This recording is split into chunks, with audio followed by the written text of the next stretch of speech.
Bonjour à tous, bienvenue dans cette deuxième vidéo qui concernera les manœuvres de fou, et cette fois-ci on va s'attaquer aux manœuvres lors des finales.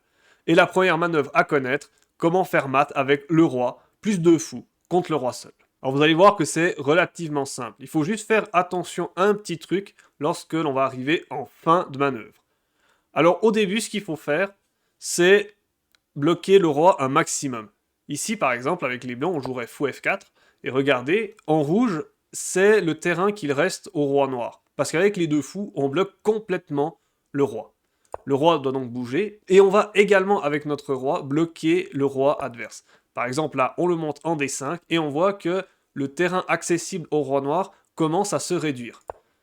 On va avancer un petit peu, vous allez voir qu'à chaque fois, le terrain va se réduire de plus en plus, jusqu'à l'attirer dans un bord. Voilà, on arrive dans cette position, le roi n'a plus d'autre solution que d'aller sur la 8e rangée une fois qu'il va arriver au bord. Et une fois que le roi n'a plus que l'accès au bord, comme c'est le cas ici, ce qu'on va faire, c'est qu'on va bloquer le roi pour qu'il n'ait que d'un seul côté. Le but, c'est de l'enfermer dans un angle.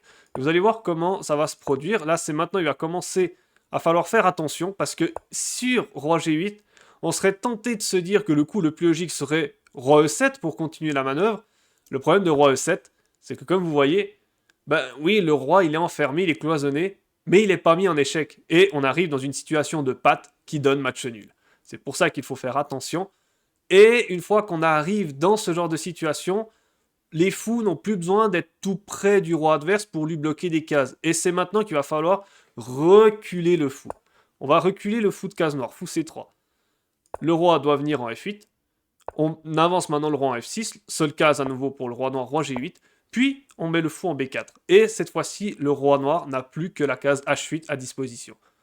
Alors là, à nouveau, attention à ne pas jouer roi F7, parce que si vous jouez roi F7, c'est à nouveau patte.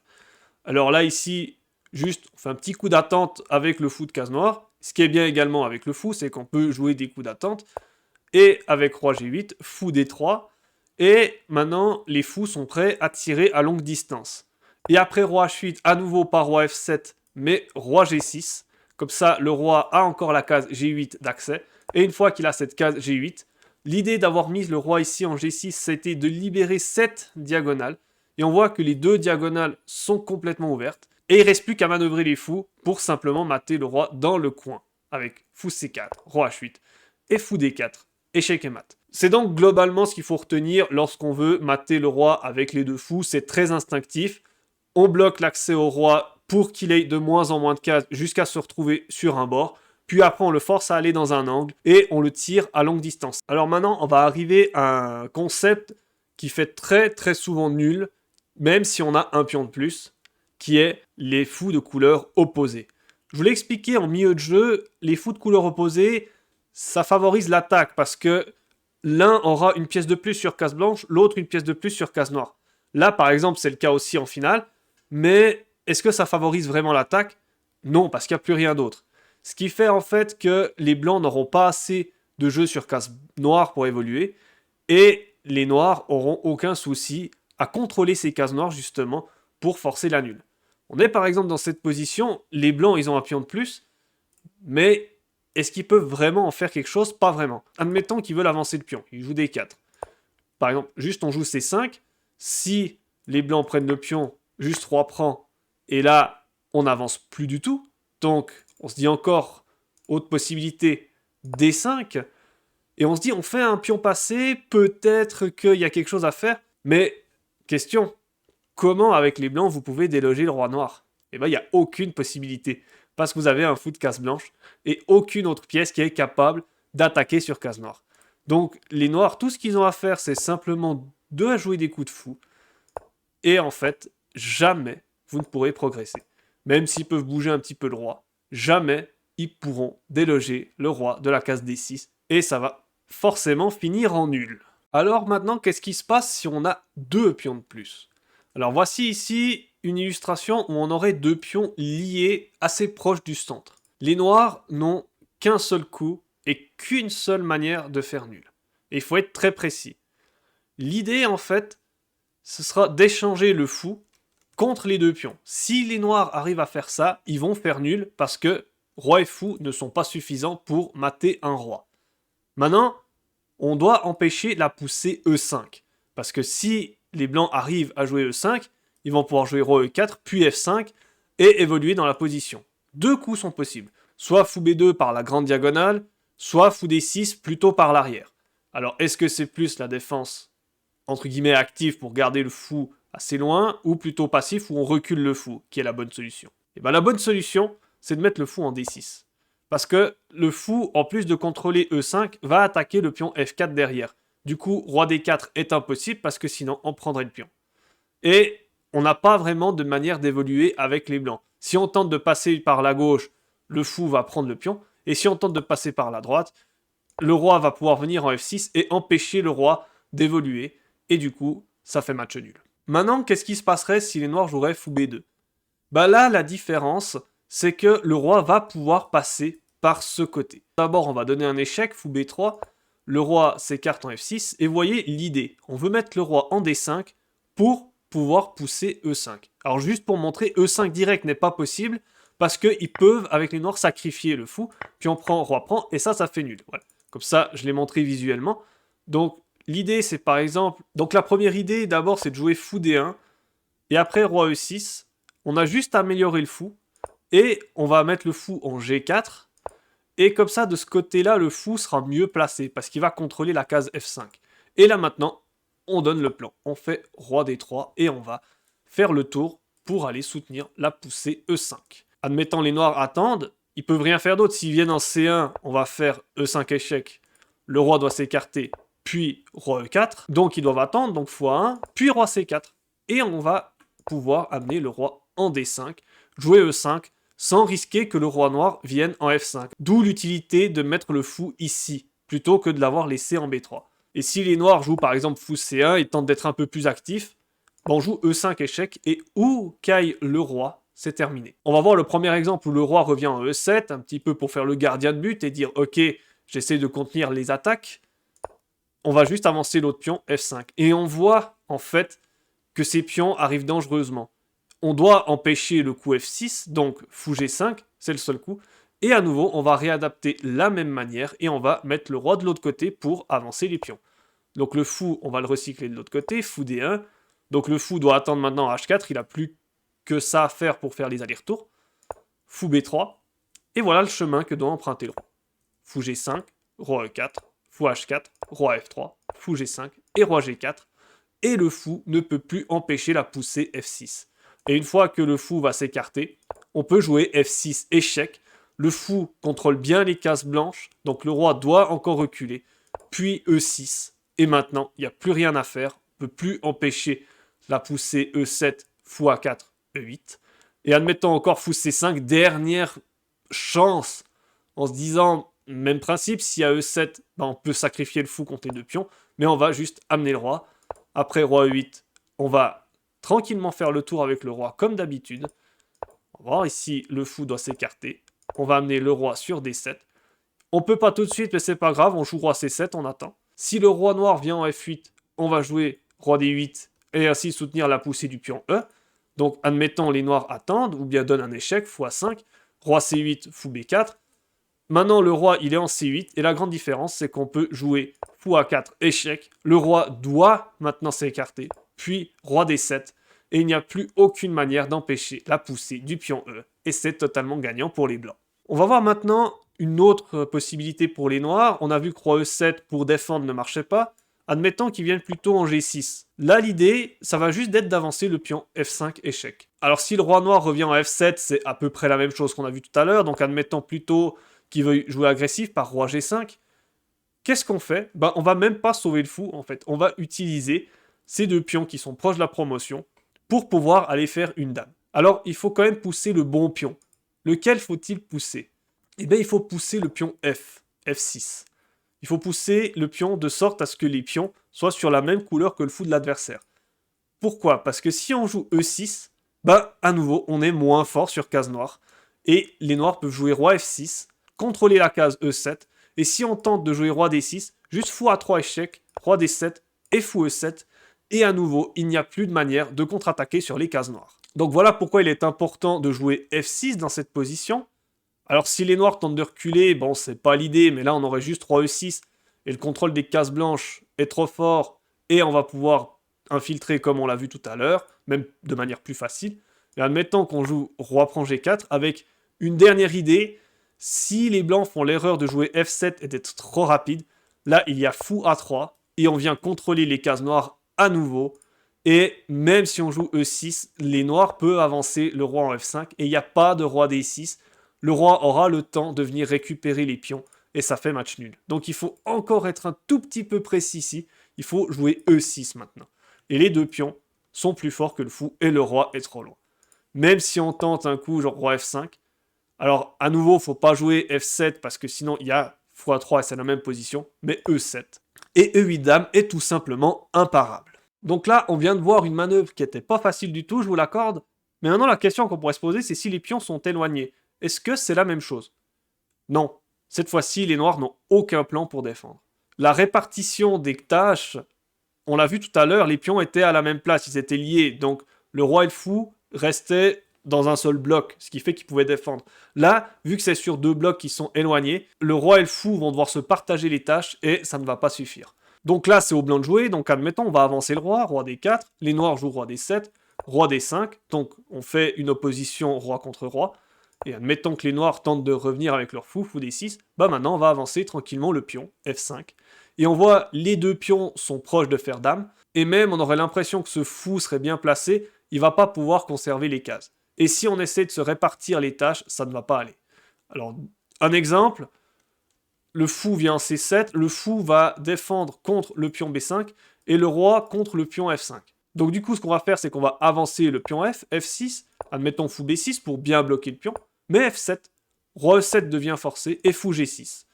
Et le problème, c'est que ce roi ne peut pas chasser le fou. Parce que si on tente de jouer roi F6, bah, il n'y a plus de protection sur la promotion. Admettons que les noirs, ils attendent, ils vont jouer fou C7, mais ce qu'on va pouvoir faire, c'est utiliser le roi pour aller escorter le pion. Ici, roi C6. Donc, admettons les noirs jouent fou G3, B6, fou F4. Alors là, B7 serait une possibilité. Tout gagne de toute façon, c'est assez simple. Mais la manière la plus simple, c'est que le roi contrôle la case de promotion. Donc, on va jouer roi B7. Admettons, les noirs attendent toujours. S'ils viennent en E3, on fera juste roi C7 intermédiaire, donc ça va pas changer grand-chose. Fou G3, roi C8 immédiatement. Les noirs doivent attendre, et juste B7. Et on va faire la promotion, sacrifier l'un des pions contre le fou. Et maintenant, ça devient très très simple d'aller escorter le pion F à dame. Il faut juste amener le roi. Admettons, les noirs tentent de défendre. On va juste amener le roi. Roi C7, roi G7 et roi D7. Si les noirs jouent roi F8, on va juste jouer fou H5, coup d'attente. Et après roi G7, roi E7 et F8 dame au prochain coup. Et comme je l'ai expliqué tout à l'heure, si les noirs prennent le fou, on va juste faire promotion et c'est terminé. Alors maintenant, on a vu les fous de couleur opposée, comment est-ce qu'il fallait jouer. Maintenant, on va voir les fous de même couleur. Cette position vous dit peut-être quelque chose, c'est la position de ma toute première partie en compétition depuis la reprise Covid que vous pouvez retrouver sur ma chaîne contre Florian Schindorfer. J'étais à peu près dans cette position, j'avais dû trouver une manœuvre pour faire match nul. Comment est-ce qu'il faut faire? Le pion D risque de s'approcher dangereusement de la promotion. Alors admettons les blancs jouent fou C6. Je ne vais pas revenir sur toutes les lignes. Si vraiment ça vous intéresse, je vous invite à regarder cette vidéo, saison 1, épisode 1 de mes parties en compétition. Ici, il faut jouer roi F6. Les blancs doivent jouer roi F4 pour éviter l'infiltration du roi. Et maintenant, on pourrait se dire, le fou contrôle les deux cases blanches pour que le pion avance. Et une fois que le pion va arriver en D6, le roi va devoir intervenir d'une manière ou d'une autre. Et quand le roi intervient, le roi blanc va rentrer. Ici, la solution, c'est de jouer fou B1. On attaque le pion avance. Et l'idée, c'est d'attendre paisiblement sur cette diagonale. Donc par exemple, fou C2. Les blancs ne peuvent pas améliorer la position de leur roi, ni même la position de leur fou. Ils n'ont pas d'autres coups de pion. S'ils jouent D5, qui est le coup logique, là maintenant il ne faut pas traîner, il faut jouer fou E4. Et en fait, on va clouer le pion D au fou, et les blancs n'ont plus de manière d'évoluer dans cette position. Là, on va étudier une position qui est gagnante pour les blancs, mais c'est pas aussi facile qu'on pourrait croire. Les blancs, ils ont un pion de plus, le pion qui est entouré en bleu, en G3. Comment est-ce que l'on gagne ça avec les blancs? Alors vous avez peut-être pensé à jouer le coup G4, qui est le coup logique que l'on voit. Le problème, c'est qu'après l'échange des pions, pion prend G4, fou prend G4, ou roi prend G4, ce serait la même chose, et ben il n'y a tout simplement plus d'accès. Juste avec les noirs, on va attendre, et après roi E4, on va juste mettre le fou en D7, histoire qu'il soit assez bien placé, qu'il puisse revenir éventuellement sur cette diagonale, mais, on le voit, les pions noirs empêchent toute entrée du roi blanc sur le territoire adverse, le roi noir est sur case noire, du coup il ne peut pas être chassé, le pion H du coup ne va jamais avancer. Donc revenons dans la position de base. Comment est-ce qu'on peut faire pour gagner? Et la première chose à faire, c'est de jouer fou F3. On attaque le pion C6, les noirs n'ont pas d'autre solution que de jouer fou B7 pour défendre. Et là vous allez me dire, oui mais bon ça nous fait une belle jambe, qu'est-ce qu'on fait maintenant? Et si vous avez remarqué, les blancs ont le bon fou, et les noirs le mauvais fou. Et on voit à quel point le fou noir est passif. Et l'idée, ça va être de le rendre encore plus passif. Alors, ça va un peu au-delà des concepts de fou. Là, on va avoir un concept de roi plutôt, qui est le concept de triangulation. Avec les blancs, le bon coup, c'est de jouer roi E3. Si les noirs jouent leur roi, ils doivent reculer et le pion H5 va tomber. Si le fou vient en A6 ou en C8, le pion C6 va tomber et il n'y a aucun coup de pion. Donc le seul coup valable pour les noirs, c'est fou A8. Et maintenant, roi E4. À nouveau, le roi peut pas bouger et le fou n'a que la case B7, donc fou B7. Et roi F4. Et à nouveau, les noirs n'ont que fou A8 à leur disposition. Donc, si je reviens 3 coups en arrière, c'est la même position avec le même camp qu'à le trait, les blancs en l'occurrence, sauf que le fou est en A8 plutôt que B7. Et vous allez me dire, qu'est-ce que ça change? Et bien concrètement, ça change que le fou va pas pouvoir très vite défendre. Et là, il y a un très joli coup pour les blancs pour gagner, c'est fou prend H5. Et après, roi prend H5, G4 échec, roi prend H4, G5. Et le gros problème qu'ont les noirs, c'est qu'ils doivent prendre, parce que s'ils prennent pas, c'est les blancs qui vont avancer leur pion. Donc ils doivent prendre. Et ici, roi E4. Alors, roi E5 fonctionne aussi, mais roi E4 est plus précis. Et ici, les noirs n'ont plus de manière d'arrêter le pion F. Admettons qu'ils tentent de faire la course en jouant G4. Avec les blancs, on va avancer. Et l'idée d'avoir mis le roi en E4 plutôt qu'en E5, c'est qu'après G3, il y a le coup roi F3 qui est possible. Le roi noir est trop loin du pion blanc pour l'arrêter. Et s'il joue roi H3, ici on a F7, G2, et on peut faire dame. Et le gros problème qu'ont les noirs, c'est qu'ils ne peuvent pas faire dame eux-mêmes, parce que maintenant le roi est bloqué dans le couloir, et on a un joli mat du couloir avec dame H8 mat. Et si dans cette position, au lieu de tenter la course, les noirs tentent de jouer roi H5, maintenant on joue roi E5, et la différence c'est que le roi est un petit peu plus proche de son camp. Ce qui veut dire que si les noirs tentent de faire la course, G4, F6, G3, F7, G2, on fait dame en même temps. Alors cette fois-ci, ce n'est plus échec et mat, mais par contre, on peut jouer dame H8 échec, et le roi va être contraint de venir sur la colonne G, et où qu'il aille, il y aura dame G8 échec, et on va récupérer la dame par enfilade. Et si dans cette position après F6, plutôt que de jouer G3, les noirs jouent roi G6, à nouveau, roi E6, c'est la même chose. Et le roi est déjà sur la colonne G, ce qui fait qu'on va avoir les mêmes problèmes que précédemment, avec la promotion de chaque camp, et dame G8 échec, et l'enfilade. Mais ce que j'avais envie de montrer, au-delà de toutes les stratégies et de toutes les tactiques dans cette finale de pion, ce que j'avais envie de montrer, c'était l'importance de rendre le fou encore plus passif. Parce que si dans cette position, les blancs avaient envoyé fou prend H5 tout de suite, le problème c'est qu'après roi prend H5, G4, roi prend H4, G5, F prend G5, roi E4, avec la même idée, mais ici le fou il a le temps de revenir en C8 et ça change tout. Parce qu'après fou C8, le fou contrôle beaucoup plus de cases, et après F6, il a juste le temps de revenir en E6 pour contrôler la case F7, et dans cette position, c'est carrément les blancs qui sont perdants. On va voir maintenant un dernier concept, et un concept assez important à connaître qui peut vous sauver d'une position perdante. Est-ce que cette position est gagnante pour les blancs? Eh ben non, c'est une position qui est nulle. Pourquoi est-ce que cette position est nulle? Parce que le pion, il est sur le bord, il est sur la colonne H, et le fou est de case blanche. La case de promotion, elle, est de case noire. Et c'est le même problème que j'avais expliqué avec les fous de couleur opposée, c'est comment est-ce que vous pouvez chasser le roi de cette case? Ben, vous ne pouvez pas. Admettons qu'on essaie de s'approcher avec le roi blanc, en jouant roi G3, et puis d'avancer tranquillement vers la case de promotion. Ben, le problème, c'est que les noirs, ils ont juste à faire des allers-retours H8, G7, H8, G7. Et les blancs ne peuvent pas déloger ce roi. Pourquoi? On va avancer encore, on arrive dans cette position. Et si les blancs jouent roi G6, le problème c'est qu'il y a patte. Parce que, contrairement à si le pion était au centre, eh ben, le roi pourrait s'écarter de l'autre côté. Mais là, il n'y a pas d'autre côté. Ce qui fait que le roi est inchassable et ça termine par un match nul. Alors on va terminer cette deuxième partie sur les fous et ses études de finale par justement une position que moi j'ai jouée. C'était lors de l'Open de la Broye à Payerne en 2013 déjà. Et c'était ma toute première nulle contre un joueur qui avait au-delà de 2000 Elo. Donc c'est pour ça que je m'en souviens.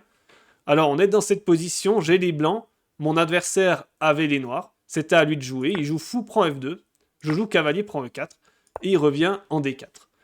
On pourrait se dire dans cette position que je suis foutu, parce qu'il attaque le pion A4, il va aller le chercher, et je ne peux pas vraiment défendre ensuite l'avancée de son pion A. Et pourtant, j'ai fait un petit tour de passe-passe. J'ai joué roi C2 d'abord, il a pris le pion, puis roi D3. Et ce fou qui était particulièrement bien placé, on va le voir pourquoi, parce qu'il contrôlait les cases C5 et F6, et ben il y a une des deux cases qu'il doit lâcher. Admettons qu'ici, il aurait joué fou B6, c'est pas ce qu'il a joué. J'aurais eu cavalier F6, attaque son pion H, et après H6, cavalier G8, et le pion H6 aurait été perdu, puis j'aurais eu ce pion G en contre-jeu, ce qui m'aurait permis peut-être de tenir plus facilement. Mais mon adversaire, il a, je pense pas, été conscient du thème que j'ai utilisé, parce qu'il a joué fou G7, et là ça fait nul immédiatement, avec cavalier C5 échec. Et après roi B5, j'ai pris son pion A, cavalier prend A6, roi prend A6, et maintenant il lui reste le pion H, son fou de case noire, alors que la case de promotion est sur case blanche. Donc tout ce que j'avais à faire, c'était d'aller avec le roi sur la case H1 et d'attendre tranquillement. Je pense qu'il n'avait pas conscience de ce thème-là parce que je lui ai proposé nul et il a refusé, il a voulu continuer, on a joué 20 coups de plus pour au final que ça se termine par une nulle.